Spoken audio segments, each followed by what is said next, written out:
the man behind Mwale Medical and Technology City, a Kenyan transforming lives back in the village in Western Kenya.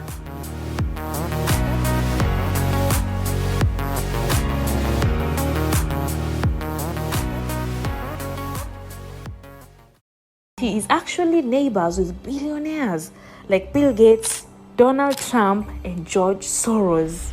Come with me. Let's find out what kind of man Mr. Mwale is. What are his thought patterns? What drives him? And why Mwale Medical and Technology City? Make sure you watch the video to the end because this video is proof that absolutely nothing is impossible. Don't forget to like and share, and if you're new here, make sure you subscribe. Hey guys, welcome back to my channel. Thank you so much for clicking. If you're new to this channel, welcome. If you're always here, thank you for always coming back. I'm so excited about today's episode. You have no idea. You already know I am in New York City. What? And I am sitting with someone who's so inspirational. You wouldn't even believe it. How is that? I'm doing very well. Please, for those who have been living, under a rock, let them know who I am. Yes, my name is Julius Mwale. I'm the person behind Mwale Medical and Technology City in Western Kenya. I'm so humbled to be sitting here with you. Thank you. Oh my goodness. Guys, so you see, what excites me the most about you is what you're doing for your community. You don't have to, but you choose to. That says a lot about you. So I'd like to know, where did it all start?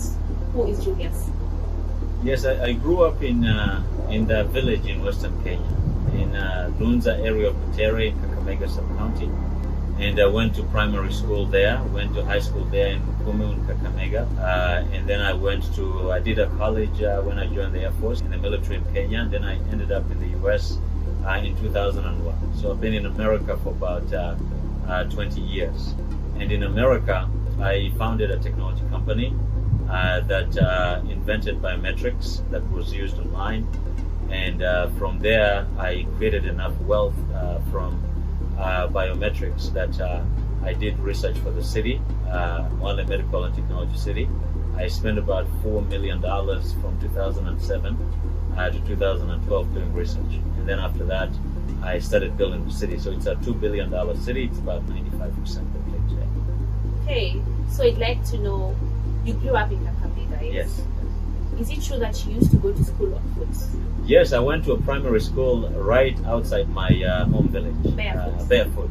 So on barefoot, everyone used to go barefoot at school. So that was something normal? Yes, it was normal. It's very inspirational, but the advantage is that you're connecting with the environment. So you're connecting, with nature.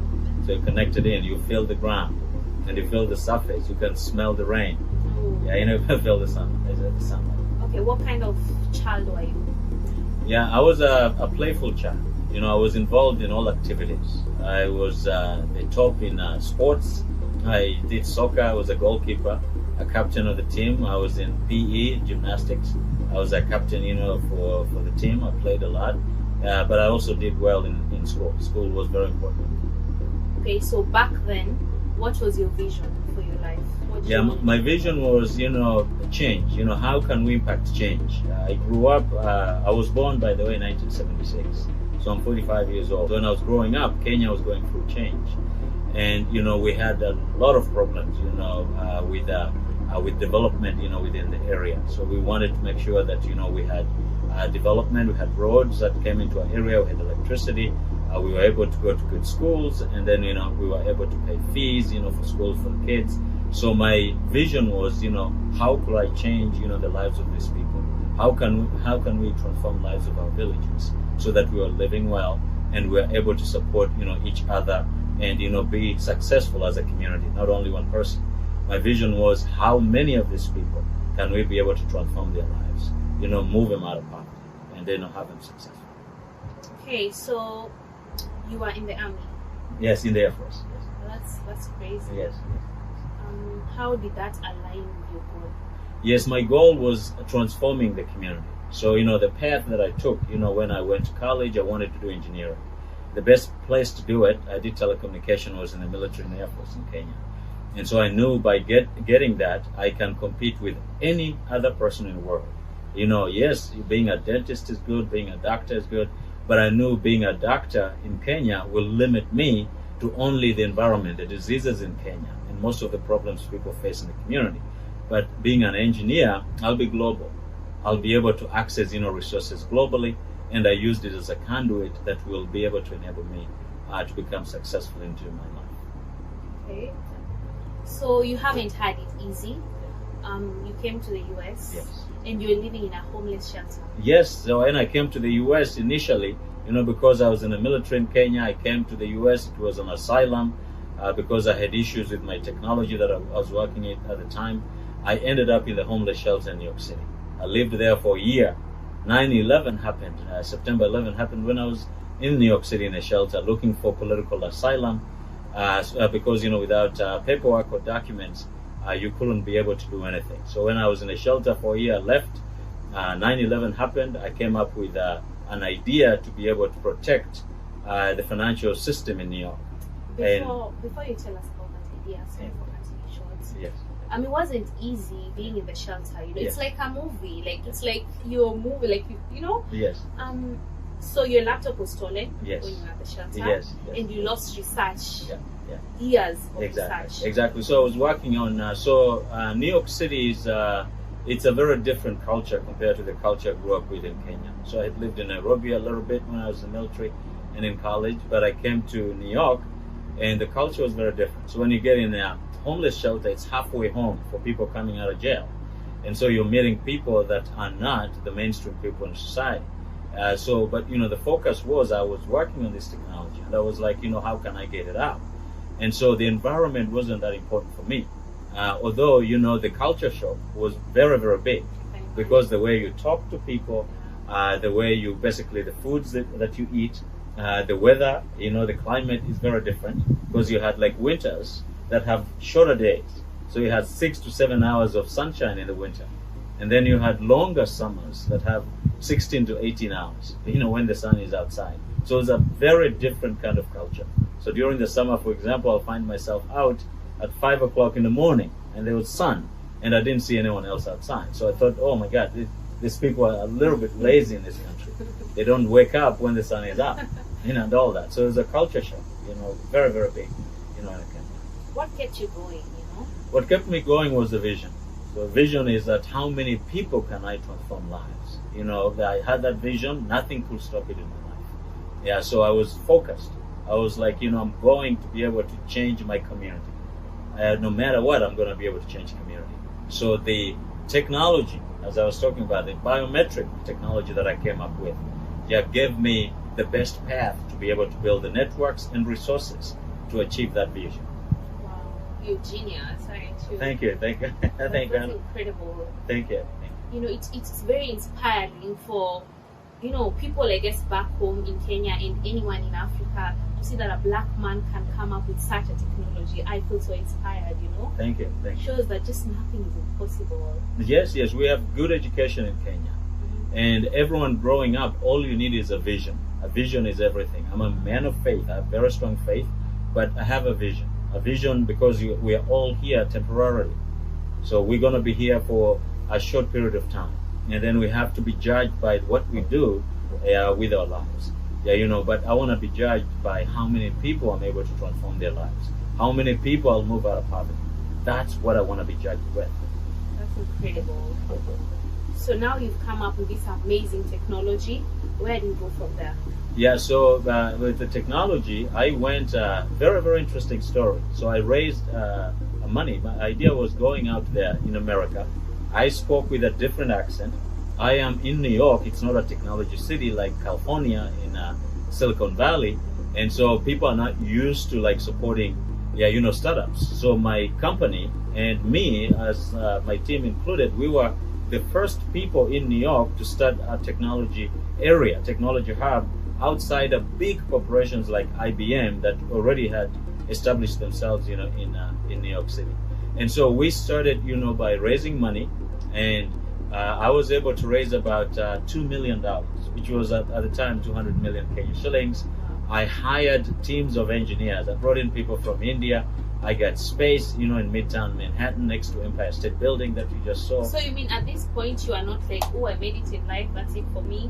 Let me go and enjoy my money. That was it. Yeah, it wasn't, because the vision is what will get me to basically make it in life. So if I achieve my vision, if I move millions of people out of poverty, then I'll have achieved my vision. I'll see myself as successful.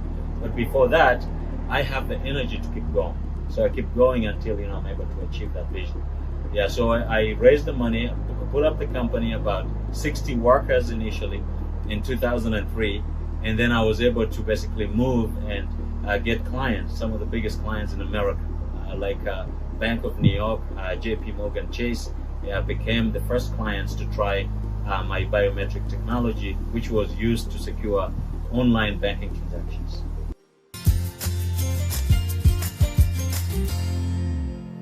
Guys, so apparently he has like 19 horses, and one horse is about 1.5 million. Did I hear you right? Mm-hmm. What? Are you serious? This is crazy. Like million Kenya shillings. Yes. Why did they believe in you? What was unique about you? Yeah, it was the passion that I had for the vision. So I had passion of what I was doing. At the time, I was one of the first people to be able to invent web-based or online-based biometric systems. So I did, my system was called the system and method for string-based biometric authentication. So what it did is that, if you logged into a computer, if you wanted to log into your bank account or into your account online, at the time of 9/11, when the September 11 happened in America, people were worried about security of the online networks. So I invented the technology to be able to resolve that worry, to tell people, look, you can log in with two-factor authentication. That's what we brought up at that time. I was one of the people that brought up the two-factor authentication. Username and password as one factor. The second factor is either a biometric, either a token, either a security code, or a picture, something that you can use to be able to be verified to get online. So mine was biometric. And so banks, adopted that.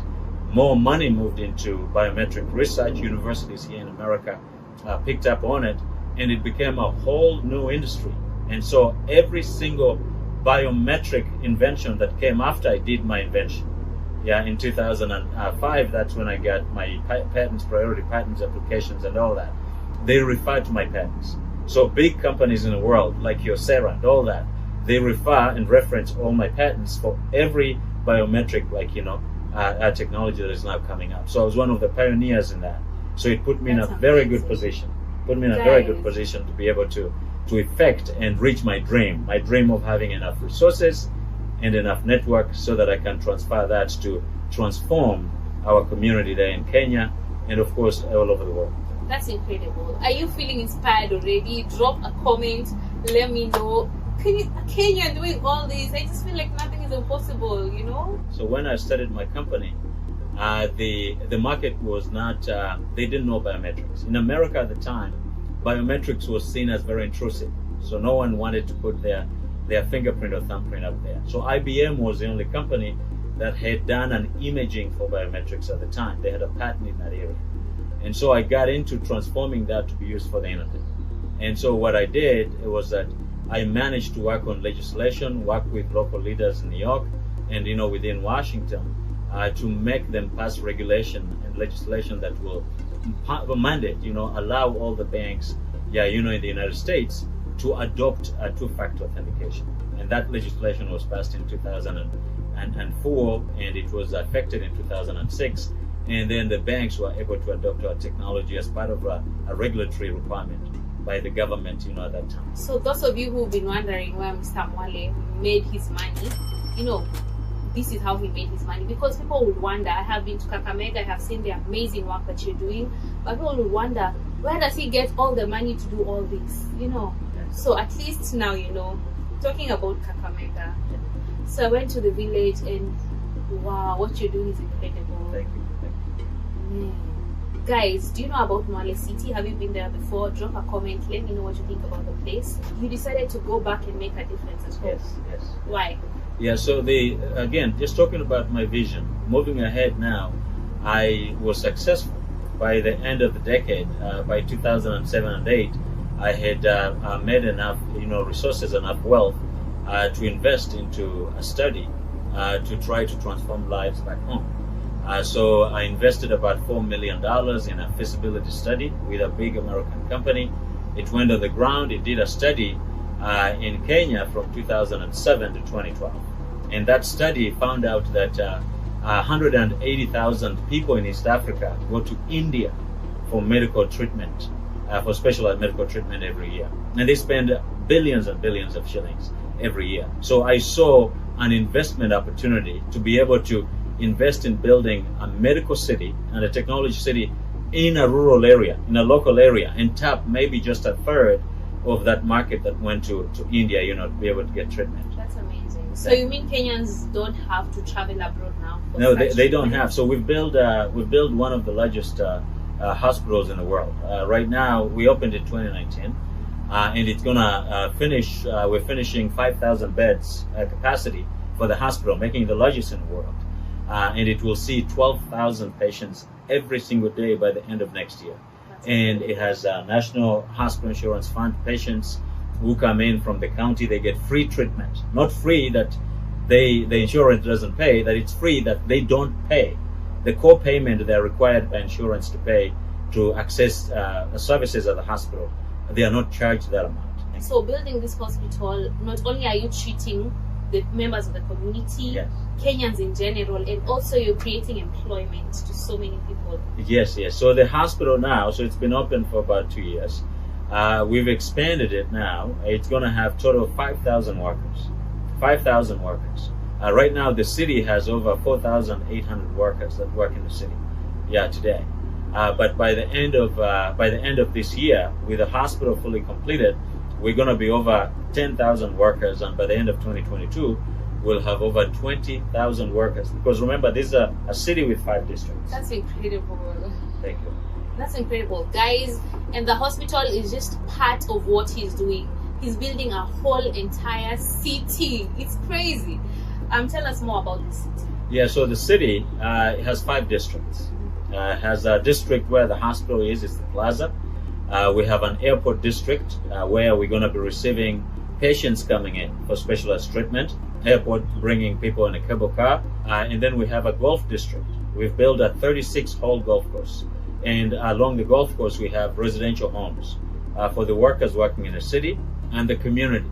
So we're upgrading homes for the community members. So we don't displace them, from the community. They live in the golf district. And then you have the grid district, which has homes for upscale people.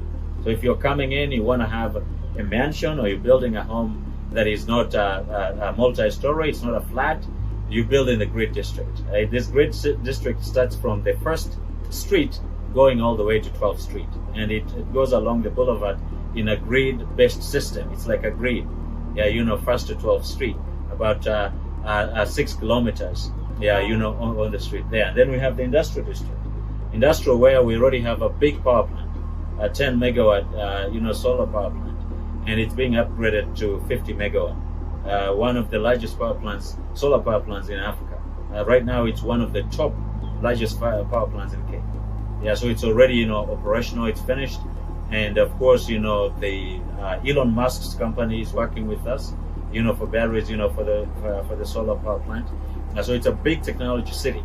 That. And then the last district, the main district so it's a grid, it is industrial, it's an airport, it's a golf, and then it's the Plaza district. So the Plaza district, it's the last one where you have this hospital, you have the mall, you have the residential homes, about 100,000 square feet of residential homes, and then of course you have these other additional areas of the golf club, and then the psychotherapy area, physiotherapy area that are used for the hospital. Within this plaza. So when we were in the village, we actually visited a member, and he spoke so proudly about how he's actually sat with you. You guys have interacted, and he believes in the project. He even took us around to show us the houses that you made for him, and you can tell that the members of the community are proud of what is going on, and they're really looking forward to this. So that's really amazing. Thank you. people would think, you'd want to do it in Nairobi. Yes. Why in the village? And why are you not moving these people? Why are you deciding to include them? Exactly. So we did a feasibility study. We looked at area around Kajiado when we did a study from 2007 to 2012. And, we looked at other projects like that within Nairobi area. They hadn't picked up. Kansas City, I had other projects that city private projects hadn't picked up because of a lot of problems with land and the issues that came with land. So in our study, we decided to work with the community so that we don't have an issue with land.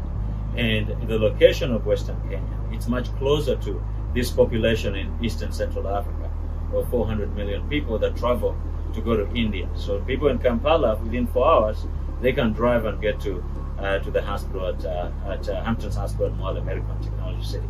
And we're building a big airport there, international airport. So you have people coming out of Kigali. You have people coming in out of, West Africa.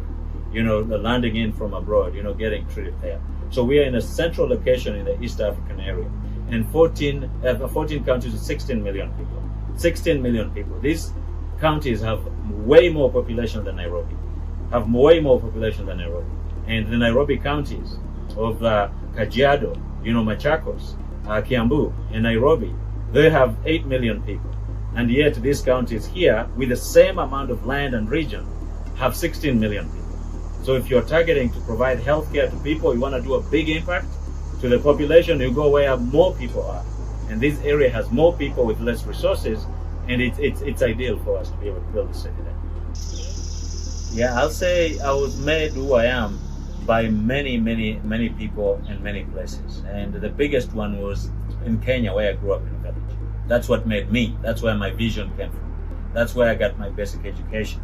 Yeah, that I came here. But in America, having a great idea like the biometrics gave me a platform to be able to create resources and get the networks that enabled me and my people and my family and all the people that we work with to be able to come up with this dream and really actualize it.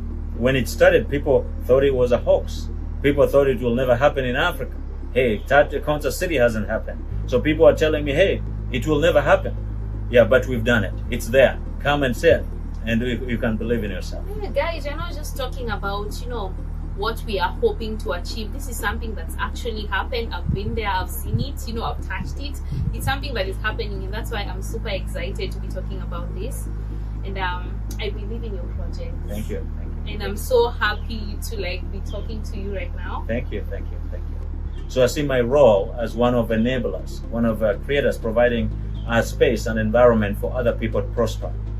And I will achieve my vision. I'll be successful in life. I'll see myself successful by how many people I've transformed from life. That's when I'll become successful. That's amazing. As one of the last questions, yes. What is the biggest lesson you've learned in life? Yeah, what I've learned in life is that, life is transitional. Yeah, we're guardians. And so when you have the limited amount of time that you have when you're alive, because you don't know when you'll be gone, yeah, you have to use that time to do positive things. So I like surrounding myself with positive people. I am full of positive energy. And I know that my time is transition. Yeah, so I don't have my parents now because I'm 45 years old, but my parents passed on because of disease and all that. Yeah, when I was very, very young. But I continued living my life. I continue staying positive, knowing that I'll follow them. I'll transit, and follow them. Yeah, so the time that we have in life, let's use it to achieve positive things. Yeah, because life is not permanent, it's transition. Guys, on this channel, we love to say that absolutely nothing is impossible. So I hope by, watching this, you feel extremely inspired, just like I do.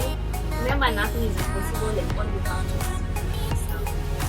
So thank you so much. Thank you so much. Thank you very much. Thank you. We have good education in Kenya.